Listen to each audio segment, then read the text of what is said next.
गणेश जी की कहानी। एक बार गणेश जी महाराज एक सेठ जी के खेत में से निकल रहे थे, तो उन्होंने खेत से 12 दाना अनाज के तोड़ लिया। फिर गणेश जी के मन में विचार आया कि मैंने तो सेठ जी की चोरी कर ली है। फिर क्या था, गणेश जी सेठ जी के यहाँ 12 वर्ष तक नौकरी करने लग गए। एक दिन सेठानी निमट कर राख से हाथ धो रही थी, तो गणेश जी ने सेठानी का हाथ मरोड़ा और राख ले ली और सेठानी को मिट्टी से हाथ धुलवा दिया। सेठानी सेठ जी को बोली कि ऐसा क्या नौकर रखा है जो कि नौकर जात का होके मेरा हाथ मरोड़ दिया। सेठ जी गणेश जी को बुलाकर पूछा कि तूने सेठानी का हाथ क्यों मरोड़ा। तब गणेश जी बोले कि मैं तो सेठानी को सीख की बात बताया हूँ, वो राख से हाथ धो रही थी। सो राख से हाथ कभी शुद्ध होते हैं भला? राख से हाथ धोने से घर की रिद्धि सिद्धि चली जाती है, माटी से हाथ धोने से लक्ष्मी आती है। सेठ जी ने सोचा, यह गणेश तो बड़ा सयाना है। थोड़े दिन बाद कुंभ का मेला आया, तो सेठ जी ने बोला कि जा गणेश, सेठानी को कुंभ स्नान करवा के ले आ। फिर क्या था, अपने सेठ की आज्ञा के अनुसार गणेश जी सेठानी को ले गए कुंभ स्नान के लिए।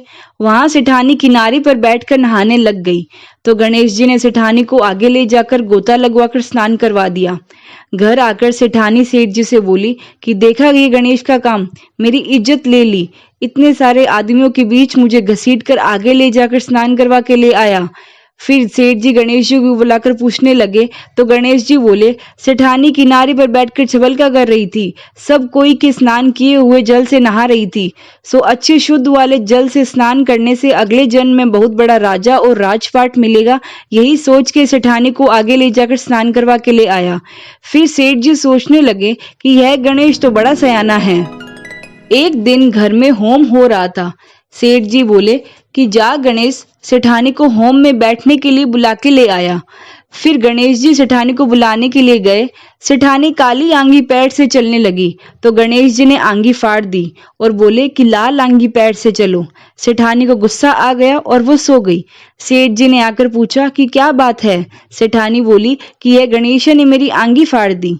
सेठ जी गणेश जी को बुलाकर बोले कि तू आजकल बहुत बदमाशी करने लग गया है। गणेश जी बोले कि सेठानी काली आंगी पैर करके चल रही थी, मैंने तो लाल आंगी पैर करने को ही बोला था। काली आंगी अशुभ मानी जाती है और कोई काम भी सफल नहीं होते हैं। सेठ जी ने सोचा कि यह गणेश तो बड़ा समझदार है। एक दिन सेठ जी पूजा कर रहे थे, तो पंडित ने बोला कि मैं तो गणेश जी की मूर्ति लाना भूल गया। तब वह गणेश बोला कि मुझे मूर्ति समझकर विराजमान कर लो, आपका काम सफल हो जाएगा। यह बात सुनकर सेठ जी को बहुत गुस्सा आया और बोले कि अभी तक तो तू सेठानी के साथ मस्करी करता था, अब तो तू मेरे साथ भी करने लग गया है। गणेश जी बोले कि मैं कोई मस्करी नहीं कर रहा हूँ, सच बात कह रहा हूँ। इतना कह के वो गणेश महाराज का रूप धारण कर लेता है। फिर सेठ सेठानी संदेह ही गणेश जी की पूजा की। पूजा समाप्त होते ही गणेश जी अंदर ध्यान हो गए। सेठ सेठानी के मन में बहुत धोखा हुआ कि अपने पास संदेह ही गणेश जी रहते थे और हमने इतना सारा काम करवाया उनसे। फिर गणेश जी आए और बोले कि मैंने आपके खेत से 12 दाना अनाज का चुराया था, सो उसका दोष उतारने के लिए 12 वर्ष तक काम किया। अब सेठ जी के यहाँ करोड़ों की माया हो गई। हे गणेश जी महाराज, जैसा सेठ जी को दिया वैसा सबको देना। कहता को, सुनता को, हुंकारा भरता को, अपना सारा परिवार को दिया।